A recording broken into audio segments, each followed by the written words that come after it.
আসসালামু আলাইকুম। পূর্বের ভিডিওতে বলেছিলাম যে ইভেন্ট অনুযায়ী পোশাকের কালার প্যাটার্ন বা পোশাকই চেঞ্জ হয়ে যায়। আজকের এই ভিডিওতে আমি বলবো আপনি যে অনুষ্ঠানে বক্তৃতা দিবেন ওই অনুষ্ঠান সম্পর্কে জানুন। অর্থাৎ আপনি কাদের অনুষ্ঠানে বক্তৃতা দিতে যাচ্ছেন সেটা আপনাকে জানতে হবে।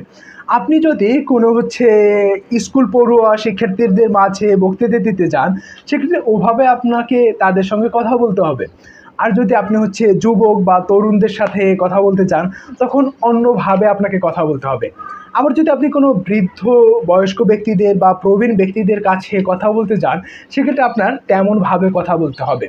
দেখুন, শিশুরা বা স্কুল পড়ুয়া ছাত্রছাত্রীরা তারা কিন্তু ওই গদবাঁধা যে কথা আছে না, ওই কথা শুনতে পছন্দ করে না। তাদেরকে বিভিন্ন প্রশ্ন করুন। সেটা হতে পারে এই যে বক্তৃতা দেয়া একদম ছোট বাচ্চাদের হতে পারে যে আপনার তাদের সঙ্গে একটা সেমিনার দিল যে বাচ্চাদের নিয়ে আপনার কথা বলতে হবে। হতেই পারে, তাই না? এখন যখন আপনি বাচ্চাদের মাঝে কথা বলতে যাবেন, তখন কিন্তু আপনি চাইলেই একদম গদবাঁধা যে তথ্যপত্র ওগুলো তাদের বোঝালে কাজে আসবে না। তখন তাদের মতো করে আপনাকে কথা বলতে হবে। দেখুন, আপনি যখন বিভিন্ন বক্তৃতা শুনবেন, তখন দেখতে পারবেন যে যেসব মানুষ, বিশেষ করে রাইটাররা যারা শিশু সাহিত্য রচনা করেন, তাদের সঙ্গে আপনি কথা বলে দেখুন। তাদের যে শব্দগুলো তারা চয়ন করে বা যে শব্দগুলো তারা সচরাচর বলে থাকে, ওই শব্দগুলো একদম সাধারণ শব্দ হয়ে থাকে। কারণ তাদের অডিয়েন্স বা তাদের পাঠক হয়ে থাকে একদম লেভেলের, যারা শিশু বা শিশু সাহিত্য যারা পড়ে, তাদের বয়সটা একটা নির্ধারিত সময়ের ভিতর থাকে। তো এজন্য ওরা অনেক বেশি বড় শব্দ বা কঠিন শব্দগুলো ওরা ভালোভাবে পারে না। এজন্য ওই রাইটার ওদের মতো করে বা ওই বক্তা ওদের মতো করে কথা বলে, ওদের মতো করে ওদের সাথে মিশতে চেষ্টা করে।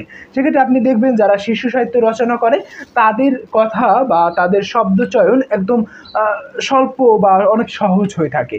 আবার যদি আপনি অনেক সিনিয়র রাইটারদের দেখেন বা সিনিয়রদের জন্য যারা লেখে সচরাচর, তাদের লেখা যখন আপনি পড়বেন, তখন আপনার কাছে অনেক কঠিন মনে হবে। কারণ তারা ওই বয়সটা ধরে বা ওই নির্ধারিত একটা সময়সীমা মেনটেন করে তাদের রচনা লেখেন। ঠিক এমনভাবেই আপনিও যখন কথা বলবেন, আপনাকে আপনার পরিবেশ, অর্থাৎ ওই ইভেন্টের পরিবেশটা আপনাকে আগে থাকতে বুঝতে হবে।